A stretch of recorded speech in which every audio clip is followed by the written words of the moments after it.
Hello everyone. स्वागत है आपका आपके अपने यूट्यूब चैनल स्टडी जीके में। दोस्तों आज दिनांक 29 सितंबर 2020 को हम रोज़ की तरह एक बार फिर लेकर हाजिर हैं करंट अफेयर से कुछ महत्वपूर्ण क्वेश्चंस। दोस्तों वीडियो को एंड तक देखिएगा। इसमें आपको क्वेश्चन के साथ साथ उससे रिलेटेड जितने भी इंपॉर्टेंट फैक्ट होंगे वो सब बताए जाएंगे। और दोस्तों बाद में मैं आपसे क्वेश्चन भी पूछूंगा जिसके आंसर आप हमें कमेंट बॉक्स में कमेंट करके दे सकते हैं। दोस्तों वीडियो के एंड में आपको आज के जो भी क्वेश्चन बताए जाएंगे उसका वन लाइनर आपको दिया जाएगा जिसे आप आसानी से याद कर सकते हैं। दोस्तों आज की वीडियो की जो पीडीएफ है वो आप हमारी वीडियो के डिस्क्रिप्शन लिंक से डाउनलोड कर सकते हैं। तो चलिए आज की वीडियो की शुरुआत करते हैं कल पूछे गए क्वेश्चन के आंसर के साथ। दोस्तों कल मैंने आपसे पूछा था कि राष्ट्रीय परिवार दिवस कब मनाया जाता है, तो इसमें जो आपका ऑप्शन है 26 सितंबर, ये बिल्कुल राइट है। दोस्तों 26 सितंबर को हम राष्ट्रीय परिवार दिवस मनाते हैं और अंतर्राष्ट्रीय परिवार दिवस जो है वो 15 मई को मनाते हैं। तो दोस्तों इस बात को याद रखिएगा। दोस्तों 26 सितंबर को कुछ और दिवस भी मनाते हैं हम, जिनमें से एक है परमाणु हथियारों के पूर्ण उन्मूलन के लिए अंतर्राष्ट्रीय दिवस। इसे इंग्लिश में कहते हैं international day for the total elimination of nuclear weapon.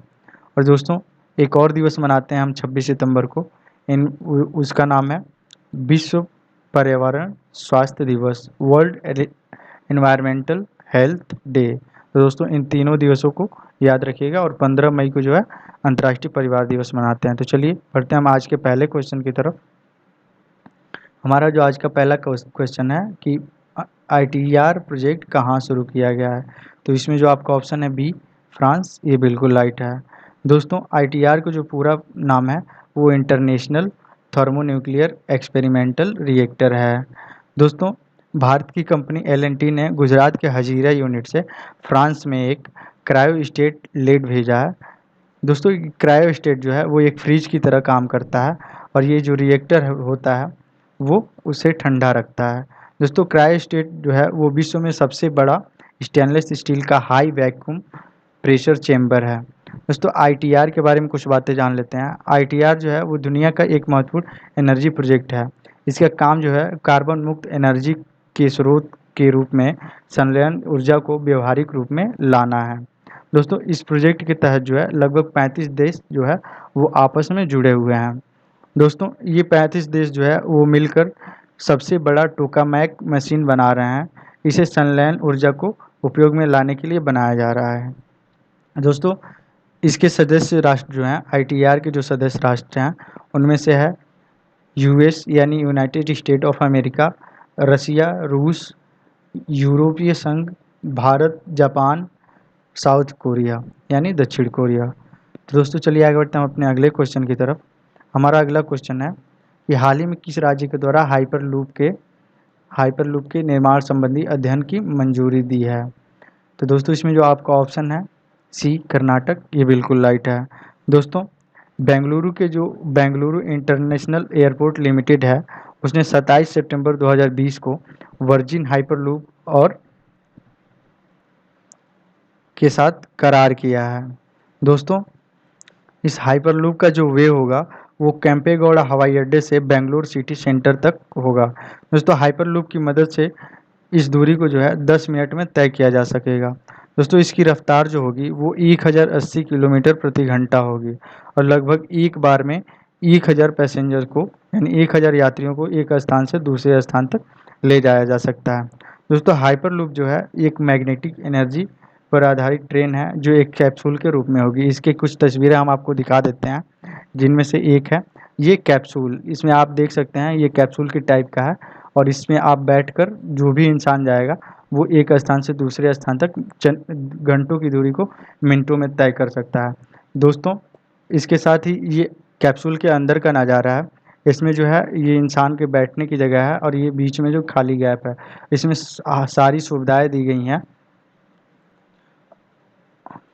और इसका प्रयोग कई जगह चल रहा है। दोस्तों आप इसे देख सकते हैं, ये जो है हाइपरलूप का जो है वे होता है, यानी जो कैप्सूल होगा वो इसी वे के थ्रू जाएगा। दोस्तों इसको आप अब देख सकते हैं बढ़िया से, ये जो सारे जो बने हैं गोले में, ये खंभे की तरह, जैसे आजकल मेट्रो ट्रेनें हैं उस खंभे के ऊपर सारी ट्रेनें जाती हैं, मेट्रो ट्रेनें, वैसे ही ये हाइपर लूप होगा और उसी के थ्रू ये जाएगा और इसकी जो स्पीड होगी वो 1080 किलोमीटर प्रति घंटा होगी, इस जिसके बारे में मैं पहले ही जिक्र कर चुका हूँ। दोस्तों ये हाइपर लूप का जो आइडिया है वो टेस्ला कंपनी के जो मालिक हैं एलन मस्क, उन्होंने दिया था। दोस्तों इसे उन्होंने परिवहन का पांचवा मोड भी बताया था। दोस्तों इस तकनीक को हाइपरलूप इसलिए कहा गया है क्योंकि इस परिवहन में एक लूप के माध्यम से होगा जिसकी गति सबसे अधिक होगी, जैसा कि मैंने आपको लूप अभी अभी दिखाया है जो खंभे के ऊपर था। दोस्तों यह तकनीक जो है वो माल ढुलाई के साथ ही लोगों को तेज गति से सुरक्षित और ऑन डिमांड उनके मूल स्थान पर पहुंचाने में सक्षम होगी। तो चलिए आगे बढ़ते हैं हम अपने अगले क्वेश्चन की तरफ। हमारा अगला क्वेश्चन है कि हाल ही में माली के प्रधानमंत्री कौन बने हैं। तो दोस्तों इसमें जो आपका ऑप्शन है डी मोख्तर ओयन, ये बिल्कुल राइट है। दोस्तों मोख्तर ओयन जो थे वो माली के पहले विदेश मंत्री थे, सॉरी मतलब इसके पहले जो ये मोख्तर ओयन माली के विदेश मंत्री थे। दोस्तों माली की जो राजधानी है वो बामका है और जो है ये इसकी मुद्रा जो है पश्चिमी फ्रैंक है, पश्चिमी अफ्रीकी फ्रैंक है। दोस्तों माली को जो है 1960 में 20 जून को फ्रांस से आज़ादी मिली थी और हाल ही में यहाँ की सेना ने जो है वो तख्ता पलट किया था। तो दोस्तों चलिए आगे बढ़ते हैं अपने अगले क्वेश्चन की तरफ कि हाल ही में कीमो रिकवरी किट किसके द्वारा लॉन्च की गई है। तो दोस्तों इसमें जो आपका ऑप्शन है डी भगत सिंह कोश्यारी। दोस्तों ये महाराष्ट्र के राज्यपाल हैं और ये गोवा के भी राज्यपाल हैं। दोस्तों कीमो रिकवरी किट जो है वो कैंसर के मरीजों के इलाज के लिए बहुत ही उपयोगी सिद्ध होगा और इस किट को जो है वो पुणे स्थित संस्कृति दर्शन ट्रस्ट और टाटा ट्रस्ट की वित्तीय सहायता से बनाया गया है। दोस्तों कैंसर के बारे में यहाँ बात है तो कैंसर के बारे में कुछ बातें जान लेते हैं। दोस्तों कीमोथेरेपी जो है वो कैंसर का ही एक इलाज की एक विधि है। दोस्तों कैंसर के अध्ययन को जो है हम ऑन्कोलॉजी या अर्बुद विज्ञान कहते हैं। ये किसी भी उम्र के लोगों को प्रभावित कर सकते हैं, यहाँ तक कि पेट में पल रहे बच्चे को भी। दोस्तों वर्ल्ड कैंसर डे जो है वन यानी विश्व कैंसर दिवस वो हम हर साल 4 फरवरी को मनाते हैं और वर्ल्ड रोज डे 22 सितंबर को मनाते हैं, जिसमें हम लोगों को जो भी कैंसर के मरीज हैं उनको ये जागरूक करने के लिए मनाया जाता है कि हम उनके साथ हैं और कैंसर ज़िंदगी का अंत नहीं है, इससे लड़ा जा सकता है। तो दोस्तों चलिए आगे बढ़ते हैं अपने अगले क्वेश्चन की तरफ। हमारा अगला क्वेश्चन है कि विश्व बधिर दिवस कब मनाया जाता है। दोस्तों इसमें जो आपका ऑप्शन है सी 27 सितंबर, ये बिल्कुल राइट है। दोस्तों अक्सर विश्व बधिर दिवस जो है वो सितंबर माह के चौथे रविवार को मनाया जाता है। दोस्तों इसकी शुरुआत जो है वो 1958 में विश्व बधिर संघ के द्वारा की गई थी और अक्सर दोस्तों इस ये अगर ऑप्शन में आपका 26 सितंबर भी आए तो ये भी आप अगर आपका 26 सितंबर या 27 सितंबर दिया हो तो आप उसमें से 26 सितंबर को ही चूज कीजिएगा। अगर हाल ही में अगर सितंबर माह बीता हो और उसकी जो तारीख हो वो 27 सितंबर हो तब आप इसको 27 सितंबर टिक कीजिएगा। आप इसे आसानी से सितंबर माह के चौथे रविवार के रूप में गिन के देख लीजिएगा कि आपका ये आंसर दोनों में से कौन मैच खाएगा। तो अगर इसमें ऑप्शन में अगर 27 सितंबर ना हो और वो सितंबर का चौथा रविवार 27 सितंबर ना पड़ा हो तो उसका जो ऑप्शन होगा वो 26 सितंबर होगा। ये दोनों आंसर जो है वो राइट होंगे। दोस्तों विश्व बधिर दिवस के दिन जो है बधिरों के सामाजिक आर्थिक एवं राजनीतिक अधिकारों के प्रति उनमें जागरूकता फैलाने के प्रति लोगों में जागरूकता उत्पन्न करने के साथ साथ समाज और देश में उनकी उपयोगिता के बारे में बताया जाता है। दोस्तों यह बात आई है वर्ल्ड फेडरेशन ऑफ डीफ यानी WFD की। तो WFD के बारे में कुछ बातें जान लेते हैं। दोस्तों WFD की जो स्थापना है वो 23 सितंबर 1957 को इटली के रोम शहर में हुई थी। दोस्तों इसका जो मुख्यालय है वो हेलेंसिकी फिनलैंड में है और जो इसके अध्यक्ष हैं उनका नाम है जोसेफ जे मूरे। तो दोस्तों चलिए आगे बढ़ते हैं अपने अगले क्वेश्चन की तरफ। हाल ही में किन दो देशों के बीच युद्ध की शुरुआत हुई है। तो दोस्तों इसमें जो आपका ऑप्शन है डी आर्मीनिया अजरबैजान, ये बिल्कुल राइट है। दोस्तों आर्मीनिया अजरबैजान जो है वो नारगोनो और कारबाख इलाके के लिए आपस में लड़ रहे हैं। दोस्तों नारगोनो और कारबाख जो है 1994 की लड़ाई के बाद ये अजरबैजान का हिस्सा नहीं रहा है, लेकिन इंटरनेशनल तौर पर जो है नारगोनो और कारबाख अज़रबैजान का हिस्सा है। इसलिए आर्मेनिया और अज़रबैजान दोनों इस पर अपना अपना कब्जा जमाने के लिए आपस में लड़ रहे हैं। दोस्तों, बात आई है आर्मीनिया की, तो आर्मीनिया और अज़रबैजान की, तो पहले आर्मीनिया के बारे में कुछ बातें जान लेते हैं। दोस्तों, आर्मेनिया की जो राजधानी है वो एरेवान है, और जो आर्मेनिया के राष्ट्रपति हैं उनका नाम है आर्मेन सार्गिस्तान। और दोस्तों, आर्मेनिया के जो प्रधानमंत्री हैं उनका नाम है निकोल फांसियान, और यहाँ की जो मुद्रा है वो द्राम है। दोस्तों, अज़रबैजान के बारे में कुछ बातें जान लेते हैं।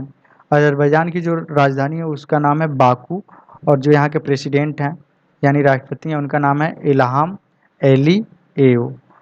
दोस्तों, यहाँ की जो प्राइम मिनिस्टर हैं यानी प्रधानमंत्री हैं उनका नाम है आर्तुर राशीजादे, और यहाँ की जो मुद्रा है वो है मनत। दोस्तों, यहाँ हालांकि लिखा हुआ है कि ये दोनों देश पूर्व सोवियत संघ के देश हैं, तो इस बात को भी याद रखिएगा कि ये दोनों देश पूर्व सोवियत संघ के देश हैं। तो चलिए आगे बढ़ते हैं अपने अगले क्वेश्चन की तरफ कि विश्व रेबीज दिवस कब मनाया जाता है। तो इसमें जो आपका ऑप्शन ए है 28 सितंबर, ये बिल्कुल राइट है। दोस्तों, 28 सितंबर को जो है विश्व रेबीज दिवस मनाया जाता है। दोस्तों, रेबीज जो है वो एक बीमारी है, और ये रेबीज नाम के वायरस से फैलती है। ये बीमारी जो मुख्यतः जो है वो कुत्तों या किसी अन्य पशुओं के द्वारा फैलती है, और इसके द्वारा जो है मनुष्यों को भी ये बीमारी हो जाती है। दोस्तों, 28 सितंबर 2020 को हाल ही में विश्व रेबीज दिवस मनाया गया है, यानी कल ही ये रेबीज दिवस मनाया गया है, और जो इसका थीम था एंड रेबीज और कोलैबोरेट वैक्सीनेट है। दोस्तों, चलिए आगे बढ़ते हैं अपने अगले क्वेश्चन की तरफ कि नेशनल मेडिकल कमीशन के अध्यक्ष कौन बने हैं। तो इसमें जो आपका ऑप्शन डी है डॉक्टर सुरेश चंद्र शर्मा, ये बिल्कुल राइट है। डॉक्टर सुरेश चंद्र शर्मा जो है वो नेशनल मेडिकल कमीशन के नए अध्यक्ष बने हैं। दोस्तों, नेशनल मेडिकल कमीशन को राष्ट्रीय आयुर्विज्ञान आयोग हिंदी में कहते हैं। इसने हाल ही में जो है मेडिकल कमीशन ऑफ इंडिया की जगह ली है, भारतीय आयुर्विज्ञान परिषद की जगह ली है 25 सितंबर 2020 को। तो दोस्तों, चलिए आगे बढ़ते हैं अपने अगले क्वेश्चन की तरफ कि अमेरिकी राष्ट्रपति चुनाव के लिए पहली बहस कहाँ आयोजित की जाएगी। दोस्तों, अमेरिका एक ऐसा राष्ट्र है जहाँ राष्ट्रपति के चुनाव से पहले जो दोनों उम्मीदवार होते हैं रिपब्लिकन पार्टी और डेमोक्रेटिक पार्टी के लिए, दोनों उम्मीदवारों को बहस में खड़ा किया जाता है। दोस्तों, इससे एक यह फ़ायदा होता है कि अब दोनों जो उम्मीदवार होते हैं उनके बारे में अमेरिका के नागरिकों को अच्छी तरह से जानने का मौका मिलता है, उनकी वैचारिक क्षमता और प्रशासनिक क्षमता को भी परखने का उनको मौका मिलता है। तो दोस्तों, ये जो बहस है वो मियामी में आयोजित की जाएगी। दोस्तों, सॉरी, ओहियो में आयोजित की जाएगी। इसका जो ऑप्शन सी है ओहियो। दोस्तों, इस बहस को जो है super bowl of American democracy के नाम से डब किया जाएगा।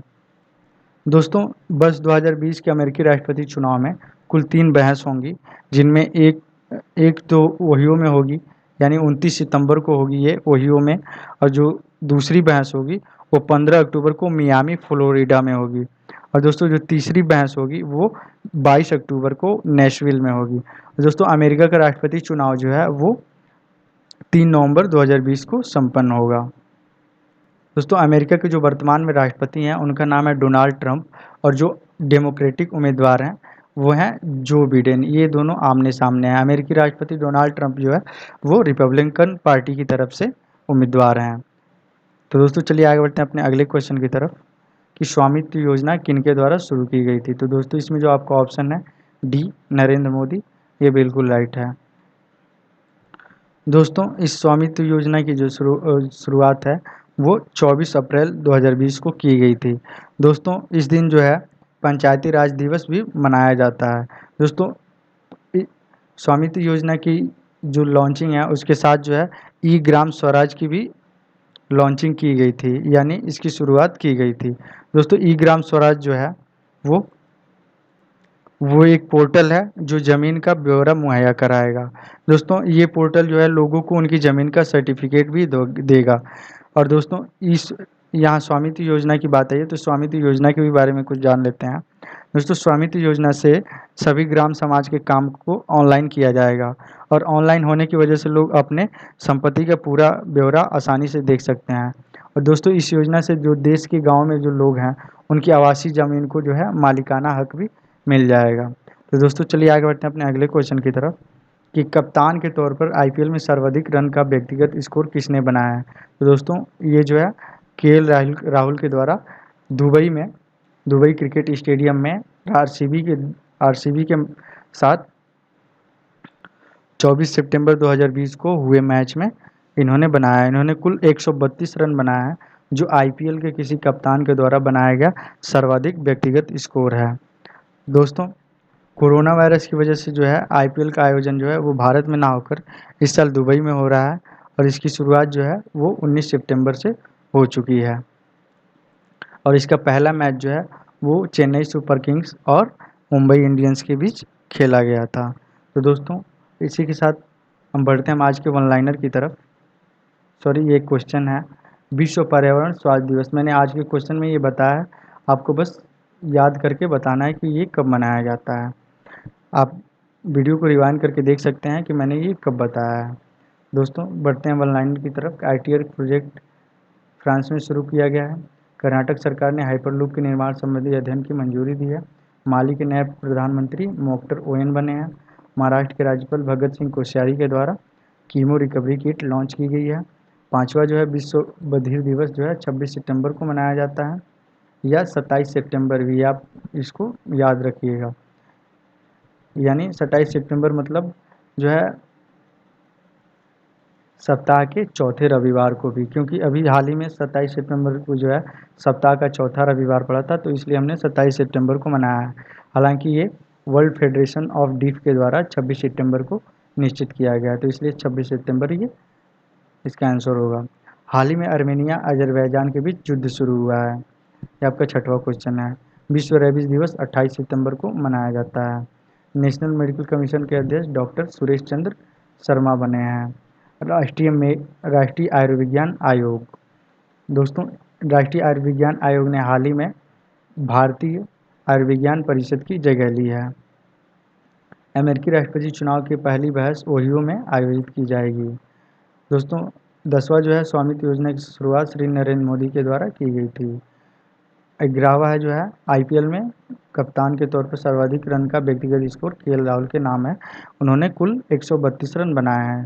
चलिए आज के विचार की तरफ बढ़ते हैं हम कि आलसी लोगों का कोई भविष्य नहीं होता है। सीधा सीधी कहने का मतलब है अगर आप आलस करेंगे तो आपके भविष्य पर इसका अफेक्ट पड़ेगा। जो काम करना है आज कीजिए और अभी कीजिए, उसे कल पर ना टालें और अपना काम समय पर पूरा करें। तो दोस्तों आज की वीडियो यहीं समाप्त होती है। अगर आपको अच्छी लगे तो लाइक, कमेंट और शेयर ज़रूर कीजिएगा। धन्यवाद।